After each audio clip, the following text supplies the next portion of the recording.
कि अगर सत्ता बनती है तो महिलाओं का मंगलसूत्र उतार कर मुसलमानों को दे दिया जाएगा, इसके ऊपर आपका क्या कहना है? मोदी जी कांग्रेस और इंडिया अलायंस का बढ़ता हुआ ग्राफ देख के अब उनको सब्जेक्ट में क्या बात करना समझ में नहीं आ रहा। अब तक सबका साथ, सबका विकास, सबका प्रयास, सबका विश्वास, जुमलों की सरकार, तमाम चीज़ ये लोग बोल दिया। अब एक ही बात मेरे को समझ में आ रही, अगर से बीजेपी की गवर्नमेंट वापस इख्तियारात में आना है तो अब सिर्फ उनको नफरत बात करना है, उनको डिवाइड एंड रूल करना है। मैं बीजेपी और मोदी जी से पूछना चाहता हूँ, 50, 60, 70 साल से कांग्रेस किसका तो भी मंगलसूत्र ली। मोदी साहब को मालूम होगा मंगलसूत्र के बारे में, क्योंकि एक ज़माना पहले उनकी बीवी को छोड़ दिया उन्होंने। जब मोदी साहब मंगलसूत्र चुरा लिए होंगे तो उनके दिल में एक चोर था, अरे भाई मैं मेरी जोरू का मंगलसूत्र चुरा लिया। बोल के आप कांग्रेस पे डाल के बोल रहे हैं, ये बातों में कोई बुनियाद नहीं है। आप क्या तरक्की करें, आप वो बात करिए, ये मंगलसूत्र की बात बेकार। और आप मेरे को एक बात बोलिए, आप मुसलमानों के ताल्लुक से बात करते कि मुसलमाना बच्चे ज़्यादा पैदा करते, तो मैं आपके इल्म के लिए बता दूं, राइट, बाल ठाकरे साहब 11 भाई बहनों में से एक, अडवाणी साहब 8 भाई बहनों में से एक, तोगड़िया साहब 9 भाइयों में से एक, योगी साहब 7 भाई बहनों में से एक, एंड सोने पे सुहागा हमारे प्रधानमंत्री 6 बच्चों में से एक। अरे भाई तुम्हारी पूरी हिस्ट्री में बता रहा हूं और तुम लोग बलवा करते कह रहे मुसलमान ज़्यादा बच्चे पैदा कर रहे हैं, ज़्यादा बच्चे पैदा कर रहे हैं। तो अब ये तमाम दुनिया को मालूम पड़ गया, समझ गए ना साहब? ये सुनिए, जो लास्ट 10 साल गुजरे, ये क्या गुजरे समझे ना? ये अन्याय काल गुजरा, मित्र काल, जुमला काल, नफरत काल, और कुछ भी नहीं है। डिक्टेटरशिप की आप गवर्नमेंट बनाए, डेमोक्रेसी को आप भूल गए, आपके वादे अमल नहीं हुए।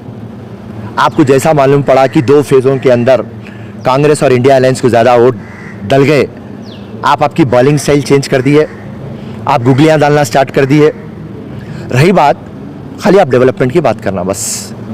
और मैं सिकंदराबाद के हल्के के उम्मीदवार किशन रेड्डी, तेलंगाना का बीजेपी पार्टी के प्रेसिडेंट को ओपन चैलेंज कि आप डेवलपमेंट में क्या करें बताइए। आप जो टैक्स में पैसा ले रहे हैं, आप सिकंदराबाद को क्या दिए, तेलंगाना को क्या दिए?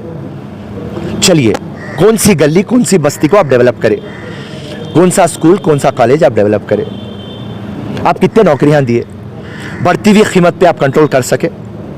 खाली आपका एक ही काम, जहां पर भी नॉन बीजेपी गवर्नमेंट रहना, वहां पे वो गवर्नमेंट को कैसा गिराना।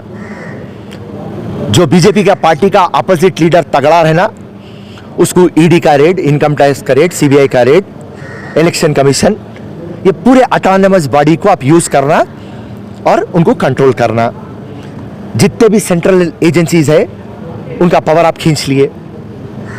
तो आप एक तानाशाही हुकूमत कर रहे हैं नरेंद्र मोदी, तो ये तानाशाही हुकूमत जाने के लिए कांग्रेस को लाना बहुत जरूरी है। सब मुसलमानों के ताल्लुक से और एक बात कह दिया नरेंद्र मोदी, घुसपैठी बोल के बताया कि वो बांग्लादेशी, अफगानिस्तान वहाँ से घुसकर आए, इसके ऊपर आपका क्या कहना है? कौन मुसलमान? देखो साहब, जो हिंदुस्तान में आ गया वो हिंदुस्तानी है, राइट। मैं जैसा लास्ट टाइम भी आपके चैनल को बोला, 5000 साल की हिस्ट्री में ना को जाओ बाबा। अरे भाई, हिंदुस्तान में ऊपर से आर्यंस आए, नीचे से द्रविडियंस आए, हाँ, इंडस वैली सिविलाइजेशन। मैं हिस्ट्री पढ़ रहा हूँ नरेंद्र मोदी। जो हिंदुस्तान में आ गया। हिंदुस्तान की खासियत क्या है? अनेकता में एकता है। और हम कभी भी क्या बोलते थे, अगर से अमेरिका सूरज है, रशिया चांद है, England, Australia, France, Germany star है, तो हिंदुस्तान एक रेनबो है। हिंदुस्तान की जो एन है, कॉन्स्टिट्यूशन है, उसकी बुनियाद क्या है? That we are sovereign, social, secular, democratic republic. इसका मतलब क्या है? हम एक है। यहाँ मजहब को, रीजन को नहीं देखा जाता, भाषा को नहीं देखा जाता, लंबा है, काला है, मोटा है, गिड्डा है, फकीर है, गरीब है, हिंदुस्तान में नहीं देखते। हिंदुस्तान में एक है। तो तुम ये तमाम चीज़ हम भूल के, हाँ, मुसलमान यहाँ से आया, ये तमाम बातों में दम नहीं है। खाली आप डेवलपमेंट के बारे में बात करिए। आप हिंदुस्तान को 10 साल में आप क्या दिए? सब बीआरएस के प्रेसिडेंट का कहना है कि हुकूमत गिरा देते बोल के बात कर रहे थे कॉन्फ्रेंस से, उसके ऊपर आपका क्या कहना है? अरे बीआरएस को अब मैं एक ही बात बोल रहा हूँ, बाई डिफ़ॉल्ट उन्हें एक एमपी जीतते, वरना उनका वजूद ख़त्म हो जाता। और जितने भी बीआरएस के एमएलएज है दीवार पे बैठे हुए बंदरों के वैसा, और वो बंदरा कूदना चाह रहे हैं कांग्रेस में, तो अब केसीआर और केटीआर को बोलने के लिए कुछ भी नहीं बचा। अगर से उन्हें ये बातें नहीं बोले तो उनके पूरे एमएलएज चले जाते। अगर से उनके एमएलएज टिके हुए रहना है तो साइकोलॉजिकल गेम खेलना है, डाइवर्शन टैक्टिक्स करना है, सब्जेक्ट से हट के बात करना है, तो उनकी मजबूरी के लिए वो लोग कर रहे हैं। उसमें कोई बात में दम नहीं है।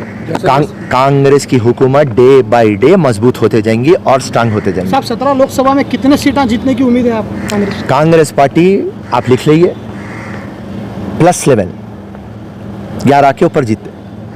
जैसे कि साहब रेवन्यू रेड्डी साहब जब से सीएम के अहदे पे बैठे हैं, बीजेपी वाले जब उनको टारगेट करना चाह रहे हैं कि जैसे संबंध भी परसों गांधी भवन को भेजे थे, उसके पीछे 15 लोग अभी इसमें शामिल है, तो उसके बारे में क्या बोलें? देखिए साहब, अभी मैं क्या बोला,